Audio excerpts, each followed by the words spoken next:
पाकिस्तान ने गुरुवार और शुक्रवार की रात सीमा पार से भारत पर जोरदार हमला किया।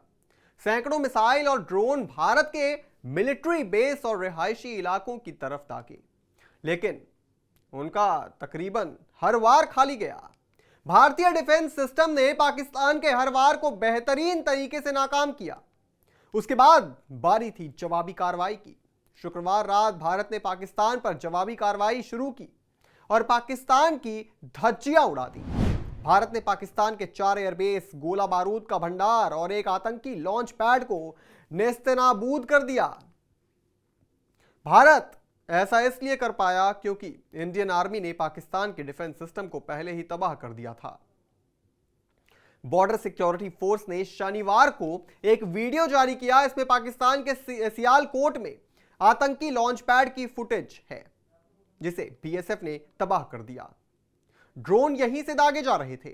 पाकिस्तान ने शुक्रवार को रात 7:45 से रात 10:57 के बीच जम्मू कश्मीर, पंजाब, राजस्थान और गुजरात के 26 शहरों में 550 से ज्यादा ड्रोन दागे। इस हमले को आर्मी ने नाकाम कर दिया। भारतीय विदेश मंत्रालय और रक्षा मंत्रालय आज सुबह 10:30 बजे उन्होंने प्रेस कॉन्फ्रेंस की। इसमें भारतीय ऑपरेशंस की जानकारी दी गई। पाकिस्तान ने शनिवार सुबह फिर जम्मू कश्मीर, पंजाब, राजस्थान, हरियाणा और गुजरात में हमला किया। राजौरी, पुंछ और जम्मू में भी भारी गोलाबारी की गई। राजौरी के प्रशासनिक अफसर समेत 5 लोगों की गोलाबारी में मौत हो गई। जम्मू शहर में भी हवाई हमला जारी है। कई इमारतों को नुकसान पहुंचाया गया है। पाकिस्तान बॉर्डर से लगे श्रीगंगानगर और हनुमानगढ़ जिले में रेड अलर्ट है। चंडीगढ़ और अंबाला में हवाई हमलों की चेतावनी दी गई है। आइए सबसे पहले आपको भारतीय सेना की प्रेस कॉन्फ्रेंस से जुड़ी कुछ बड़ी बातें बताते हैं। कर्नल सोफिया कुरैशी ने बताया कि पाकिस्तान सेना ने पूरी पश्चिम सीमा पर लगातार आक्रामक गतिविधियां जारी रखी। इनमें ड्रोन्स और अन्य लड़ाकू विमानों का उपयोग करके भारतीय सेना ढांचे को निशाना बनाया। नियंत्रण रेखा पर भी भारी कैलिबर और ड्रोन हथियारों से गोलाबारी की। अंतर्राष्ट्रीय सीमा और एलओसी पर श्रीनगर से नलिया तक 26 से अधिक स्थानों पर हवाई घुसपैठ के प्रयास किए गए। भारतीय सशस्त्र बलों ने अधिकांश खतरों को निष्क्रिय किया।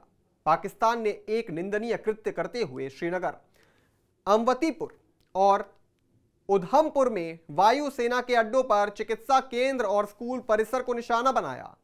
पाकिस्तान द्वारा सैन्य ठिकानों को जानबूझकर निशाना बनाने के बाद भारतीय सेना ने भी चुन चुनकर सैन्य ठिकानों को निशाना बनाया। इसमें पाक के चकलाला, रहीम यार खान, मुरीद, सुक्कूर और चुनिया स्थित पाक सैन्य ठिकानों पर प्रहार किए गए। इस दौरान भारत ने कम से कम कोलैटरल डैमेज की क्षति सुनिश्चित की। भारतीय सेना हर जवाबी कार्रवाई के बाद प्रेस कॉन्फ्रेंस कर जानकारी दे रही है। इससे पहले भारत के विदेश मंत्री डॉक्टर एस जयशंकर ने शुक्रवार को नई दिल्ली में रूसी दूतावास में विजय दिवस की 80वीं वर्षगांठ समारोह में भाग लिया। यहां पर उन्होंने पाकिस्तान पर भारत के हमले पर भी खुलकर बात की। You are visiting India at a time when we are responding to a particularly barbaric terrorist attack on 22nd April in the Indian Union Territory of Jammu and Kashmir. This attack compelled us to respond on 7th May by striking at cross-border terrorist infrastructure. Our response was targeted and measured. It is not our intention to escalate the situation. However, if there are military attacks on us, there should be no doubt that it will be met with a very, very firm response. As a neighbor and a close partner, it is important that you have a good understanding of the situation. इसके अलावा IMF की meeting पर विदेश सचिव विक्रम मिश्री ने भी बात कही। जरा ये भी सुनिए। आईएमएफ की आज मीटिंग हो रही है। हम वहां पे अपना पक्ष रखेंगे और जो हमारा मत है इन चीज़ों को लेके वहां पे साझा करेंगे दूसरे मेंबर्स के साथ। ये बोर्ड पे निर्भर है कि वहां पे क्या निर्णय होता है। इसके अलावा विदेश मंत्रालय आयोजित मीडिया ब्रीफिंग में भारतीय वायुसेना विंग कमांडर व्योमिका सिंह ने सुरक्षा स्थिति और पाकिस्तान की आक्रामक कार्रवाइयों के बारे में विस्तार से जानकारी दी। उनकी बात भी आपको सुनवाते हैं। Later in the night, an armed UAV of Pakistan attempted to target Bhatinda military station, which was detected and neutralized. In response to the Pakistani attack, armed drones were launched at 4 air defense sites in Pakistan. One of the drones was able to destroy an AD radar. Pakistan also carried out artillery shelling across the line of control using heavy caliber artillery guns and armed drones at Tangdhar, Uri, Poonch, Mendhar, Rajouri, Akhnur and Udhampur in Jammu and Kashmir area, which resulted in some losses and injuries to Indian Army personnel. Pakistan Army also suffered major losses in Indian retaliatory fire.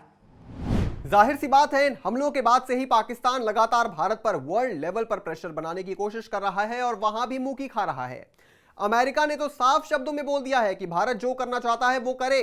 America के राष्ट्रपति Donald Trump की प्रशासन ने साफ तौर पर कहा कि अमेरिका नई दिल्ली को पूरी छूट देगा और भारत और पाकिस्तान के बीच किसी भी युद्ध से दूर रहेगा, और कहा कि ये हमारा काम नहीं है। यानी अमेरिका ये भी जानता है कि पाकिस्तान का क्या इलाज है, और इससे भी अहम बात कि पाकिस्तान के आतंकवाद से अमेरिका भी त्रस्त रहा है।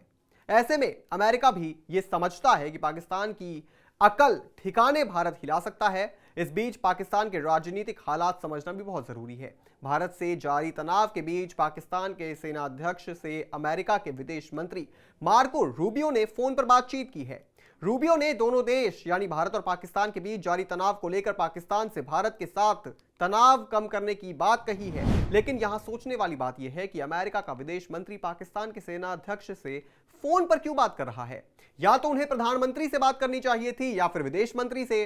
इससे साफ तौर पर यह झलकता है कि पाकिस्तान पर सेना का राज है। हालांकि यह कोई नई बात नहीं है, लेकिन इससे मैसेज क्लियर है कि पाकिस्तान के प्रधानमंत्री शहबाज शरीफ का पाकिस्तान पर कोई कंट्रोल नहीं है।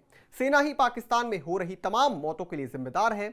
आतंकवाद की असली सरगना भी पाकिस्तान की सेना है, और इस बार भारतीय सेना ने मान लिया है कि इस आतंकवाद को जड़ से खत्म करना है। इस पूरी खबर पर आप क्या सोचते हैं दोस्तों? हमें कमेंट करके जरूर बताएं, और भी तमाम बड़ी खबरों से जुड़े रहने के लिए आप देखते रहिए आय ऑन भारत।